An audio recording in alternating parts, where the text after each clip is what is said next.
When the Chinese returned to power in 1368, the start of the Ming Dynasty, professional artists once again received court patronage. At the same time, Suzhou, right next to Shanghai in eastern China, flourished as a center for the arts and artists. Here, educated and wealthy men chose a life of leisure over government service, spending time in garden pavilions, playing chess, and admiring painting collections. These Suzhou Literati, as they were called, followed the lifestyle of a recluse by choice, not by need. They devoted their lives to the scholarly pursuits of calligraphy, poetry, and painting, not as a profession, but rather as a means of personal expression and self-cultivation. Instead of selling their paintings, they often exchanged them as gifts. They worked in collaboration, writing poems on each other's paintings during informal gatherings. Suzhou was famous for its gardens, and Ming literati often chose these sanctuaries as the inspiration for their landscapes.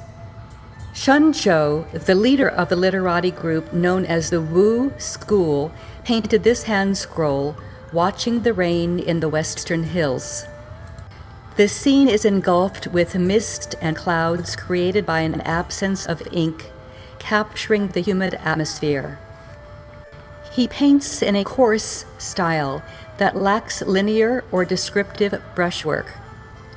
The hills are soft, painted in dabs of richly saturated ink.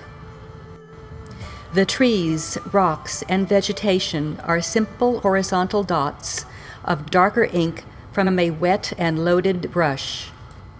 The rhythm of the triangular hills, the empty spaces of mist and river, and the repetition of small dotted brush strokes create a unified scene of dark and light spaces that is mysterious and relaxing to explore.